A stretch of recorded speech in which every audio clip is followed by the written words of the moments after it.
You can see in front of me that I have several different tools. First of all, I have a ruler, I have a pencil, then I have a folding tool.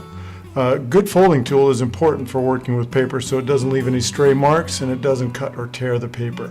I'm simply going to measure out 4 inches on either side of my paper. Now this is Bristol board, it's a little bit thicker, which holds up really well to everything that we're going to be doing in this project, which includes gluing things onto it, maybe coloring. I'm going to mark every 4 inches, so that's 4, that's 8, and that's 12. I could continue all the way down this side if I needed to really make this, to line this all out and then measure down the other side, but I've got an easier way to make this work. I'm just going to measure the first 4 inches. Now this strip is 28.5 inches long, and when I divide it up into 4-inch pages, I'll end up with 7 separate pages. There's one fold. Okay, now I've marked the 4-inch there, the 4-inch on this side as well from the end. So 4 inches here, 4 inches here. I could continue that down this way, but instead I found it easier to just simply press my folding line in by finding the smoothest side of my folding tool. And then, as you just saw, I use my ruler to line these pieces up, or those marks up, and run a fold in there.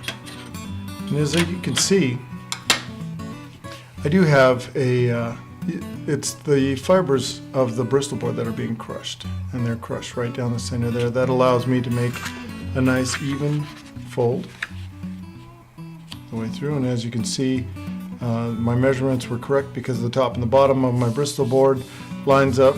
This folded over very evenly, and I can just use this side to press that out. Now if I hadn't used the folding tool, there's a chance that this would actually tear because I'd be folding the fibers before they were pressed together, which makes a greater curve and it tends to tear the paper.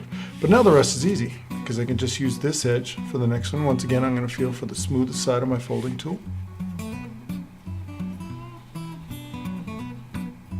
Press down, and you can see I've crushed the fibers there. This time though, I'm going to flip it over and fold it back this way. I'm going to repeat this each time.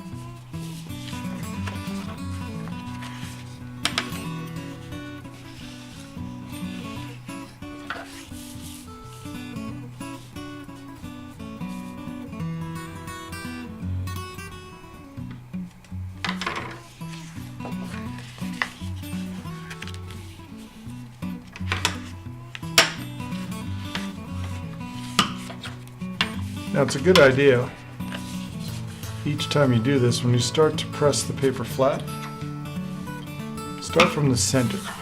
Just want to show you how this is working.